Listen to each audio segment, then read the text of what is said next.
Yeah, just a quick review of the book, Breast Sonography Review 2010, a review for the ARDMS breast exam. In case you don't know, ARDMS stands for the American Registry for Diagnostic Medical Sonography. So the book is divided up into 11 parts. It's pretty thorough. I'll name each one briefly just to give you an idea what it contains, see if it's something you're interested in. So the first part is breast instrumentation and techniques. 2 is normal anatomy. 3 is benign versus malignant features. 4 is specific lesions benign. 5 is specific lesions malignant. 6 is other. Talks about things like histology, implants, ductography, that kind of stuff. 7 is invasive procedures. 8 is image gallery. 9 is reference. 10 talks about the application for CME credits. And then 11 talks about exam content outline. So yeah, here again, if you're looking for a comprehensive guide for reviewing what you need to know for the registry exam, I mean, this is a pretty good one. Now, if you do a lot of scans and you run into trouble, there's honestly, I want to bring up another resource for sonographers because there's a high rate of work-related musculoskeletal disorders, and that can end your career. You know, if you're scanning in constant like neck pain or shoulder pain or wrist pain. Here's another resource to think about: easy exercises and quick fixes for sonographers with pain. Basically, this book kind of starts from the bottom that you're talking about. Let's see here. Starts with the thumb, the wrist, goes to the elbow, just kind of works its way up the shoulder, the neck, and lower back. All the major stressed out tissues that are common in sonographers, this book is going to cover. Basically, it's like exercises and it's tips, to keep out of trouble. Not like ergonomic advice, like, position yourself this way. Sometimes you just do a lot of scans and it's just hard to get positioned a certain way, and you have to scan in an odd position. So instead of trying to change all that, this makes the sonographer's body more resistant, to like doing multiple scans, odd positions, that kind of thing.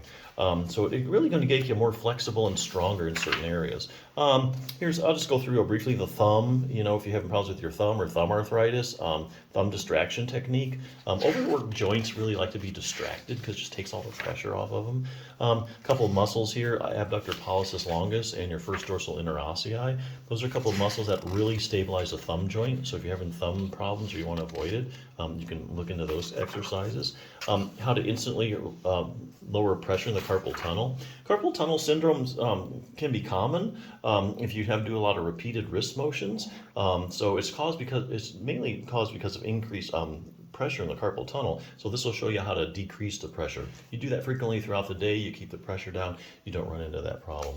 Wrist distraction goes into some wrist strengthening, couple exercises for that. These exercises really, they take like 1 to 2 minutes, and you only do them a couple times a week, and they can really go a long way in keeping you out of trouble.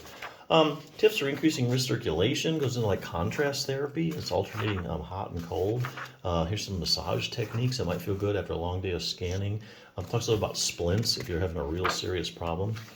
For the shoulder, they really go into a lot about rotator cuff strengthening because your shoulder is a very shallow ball and socket joint, and it depends heavily on the muscles for support. So if you do a lot of scanning and those rotator cuff starts to fatigue or it's not really strong, you're going to get excessive motion in that ball and socket joint, and then you're going to run into things like tendonitis, bursitis, shoulder pain, and that kind of stuff. So the rotator cuff is really the main stabilizer of your ball and socket joint of your shoulder. So it's really important to keep that strong, keep you out of trouble. Let's see here. Also goes into the neck. These are some shoulder stretches here, I think. Goes into some neck strengthening. A lot of people how many people strengthen their neck, But if you want to stay out of trouble, here's an exercise that's been shown to actually decrease neck pain and keep you out of trouble. Neck stretches, and finally ends in the low back. She has some back stretches. That also goes into multifidus strengthening. A lot of people don't know about that. But the multifidus, like it says here, the multifidus muscles of the back are the key stabilizers of the spine. Strengthening your multifidus is a proven way to prevent and treat low back pain. So a lot of research now on multifidus dysfunction when it comes to back pain. So keep your back strong and stable, you're going to avoid a lot of back pain. So yeah, just another resource for sonographers. But yeah, if you're looking for a good sonography review of the breast, I think this is a good one, so definitely check it out.